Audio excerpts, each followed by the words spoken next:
And thanks also for the introduction, Herman. I'm here presenting on behalf of a PhD student, Shruthi at ITC, and also Victor Jetten. And I think we'll start the session on geomorphological hazards rather slowly and gently before we launch into sort of more vicious landslides. We'll talk about erosion as a sort of like a softer form of degradation and potential hazard. And we're particularly interested in gully features, erosion gullies, and their dynamics and how we can quantify those. Okay. We don't have to say, I guess, very much about the motivation why we're interested in erosion. Erosion per se is nothing bad. It's a very important source of sediment. It's a very important environmental process. However, it is also an indicator of desertification, so it's something we need to watch and monitor. And so therefore, the challenge is how do we map gullies? How do we map erosion in an objective, largely automatic and quantitative way? Just a brief illustration on the right, there you can see how gullies tend to start. If you don't maintain your slopes properly, if you don't use the land properly, you start with little rills that nobody pays much attention to, and then before you know, these things tend to grow large, and then you end up with gullies that are just beyond any management, really, and then the land tends to be lost, and that is a really significant problem. If we want to map erosion, if we want to map gullies, we can do it in a number of different ways. We can go to the field, we can track and trace them all individually, or if you want to be a bit more efficient, you can take aerial photographs and you can do monoscopic or stereoscopic analysis, and principally you can do the same with satellite data. And there, of course, you can also do it with both pixel and object-based methods, which is what we are talking about here. Object-oriented analysis, so sorry, at ITC we still call it OA instead of OBIA, so don't be confused, has been used to identify erosion features, but those studies tended to look at very large features on the order of like 10, 20, 30 meters, so more like fluvial landscape type features rather than small rill and gully erosion on slopes and hills.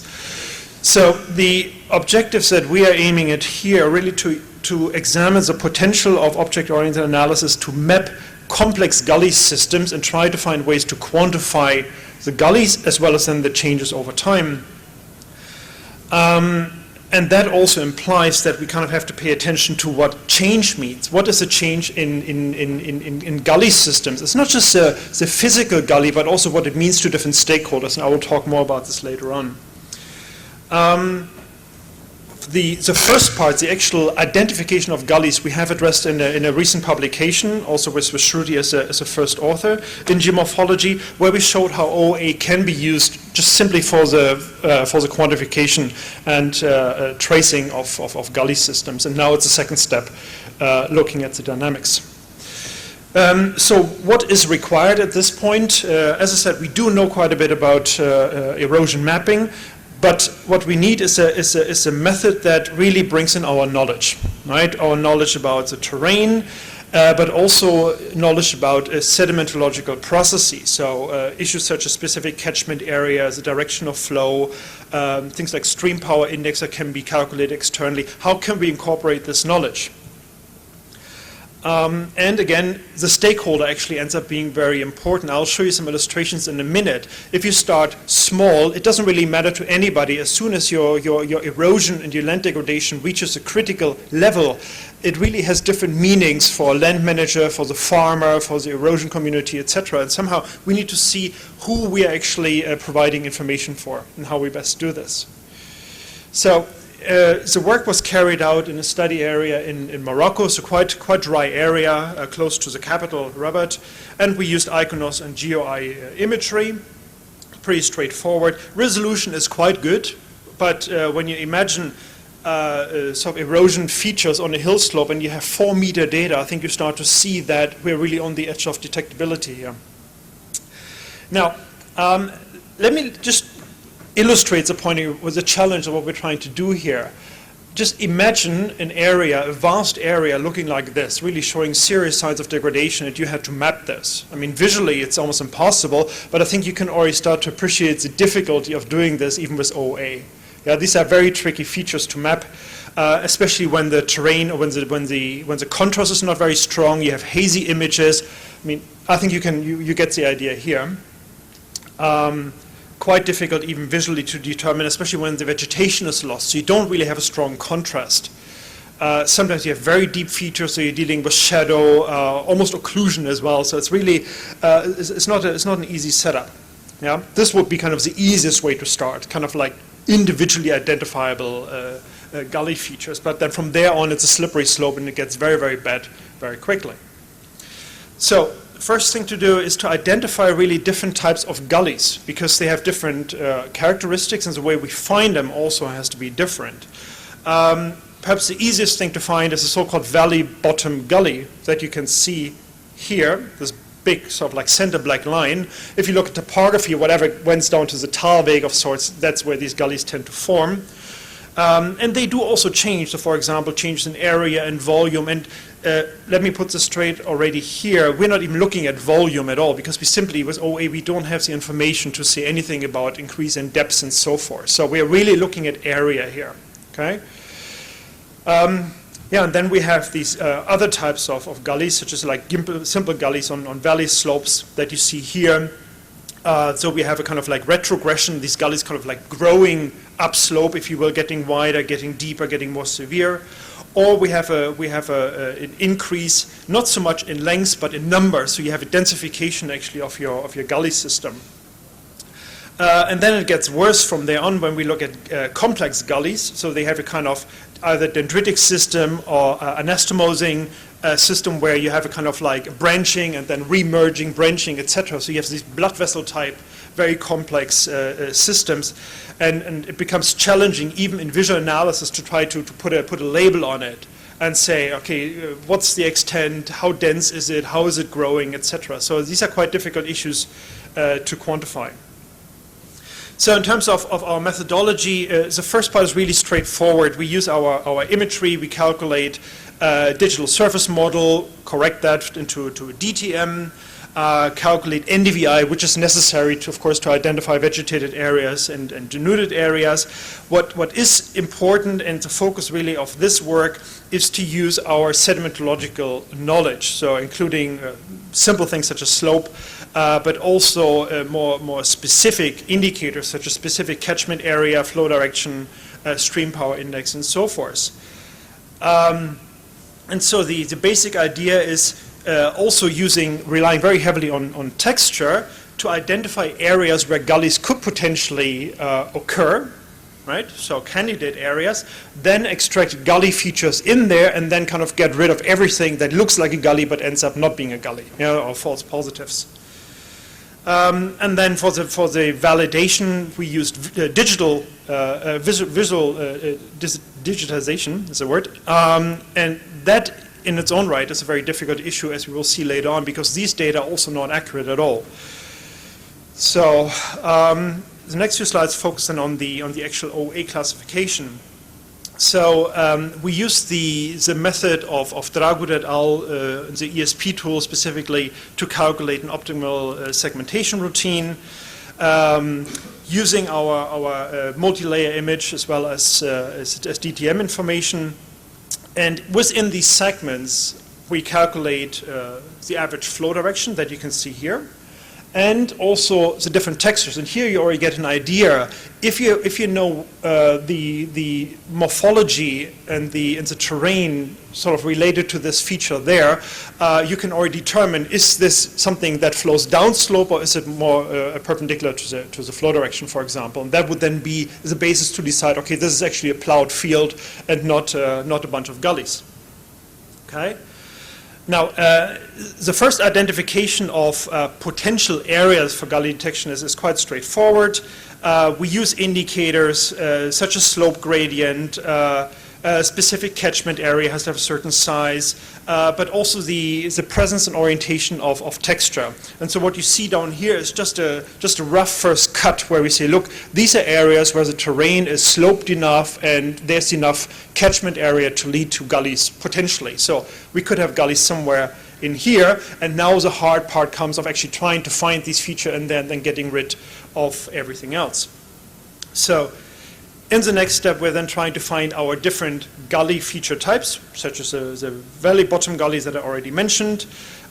Here, for example, we need a very high stream power index, or something that has a very large erosive capacity, for example, which you can simply model based on your DTM, for example. You need to have certain slope parameters and so forth. So the first intermediary steps looks very, very messy. What you can see here, it's quite hard to separate. We have all sorts of features, valley bottom gullies, potential valley slope gullies, and so forth. But once we then start to apply our knowledge, especially on texture, so here, for example, you see down here, there's a number of GLCM-based texture measures, the orientation, the type, the severity, and so forth, but also brightness, NDVI, etc.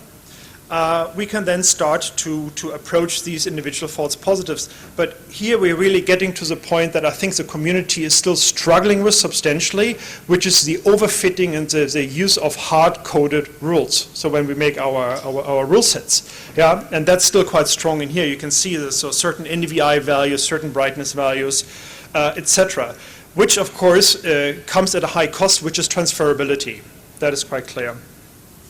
In the end, so we developed this approach for a small area and then tested it on a large validation area. And so at least within individual large images, transferability is assured. What we're seeing here is, now we're starting to actually shed some light on the issue. Here, for example, these blue lines, these are actually valley slope gullies that are directed down the slope. Whereas next to it, these red features here, that's actually texture that's orthogonal to flow direction. In other words, these are agricultural fields that are just being plowed and they happen to look like erosion features, even though they are not.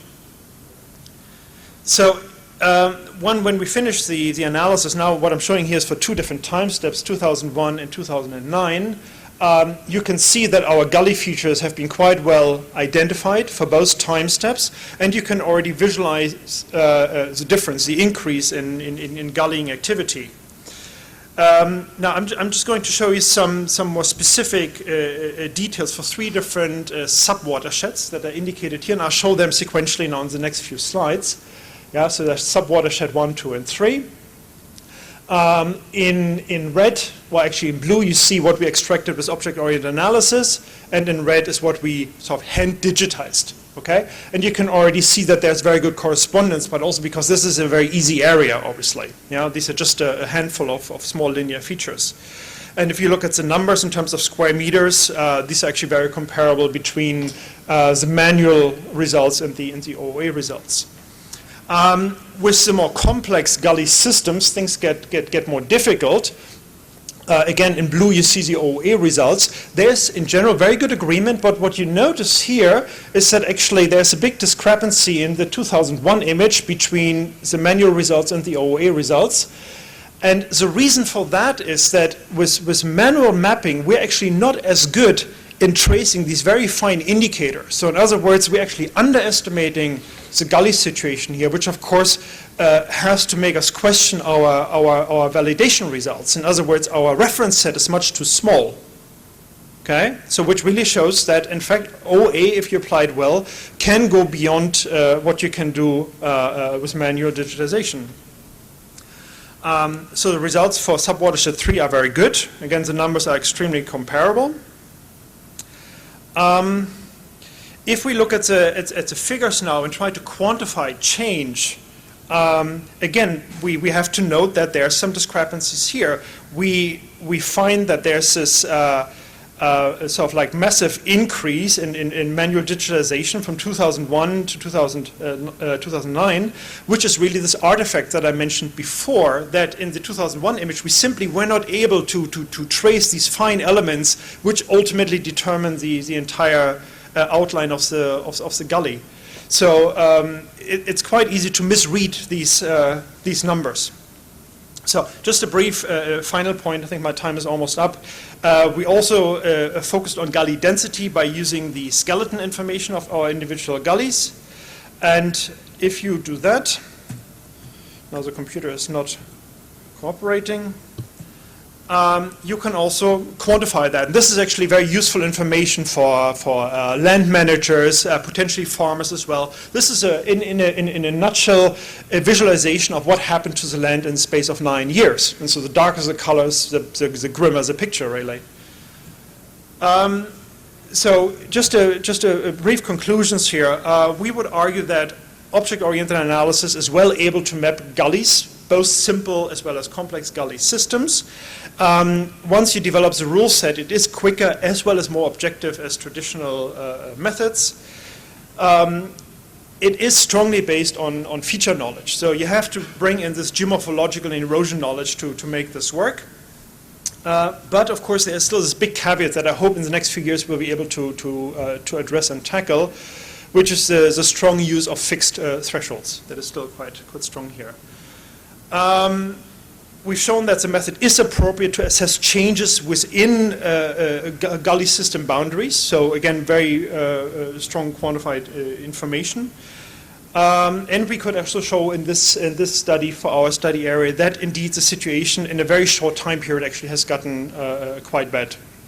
So with that, I would thank you, and I would refer you, if you have more information, to our website on for the ITC Object-Oriented Analysis Group, and also here these two papers that I was talking about. So thank you very much.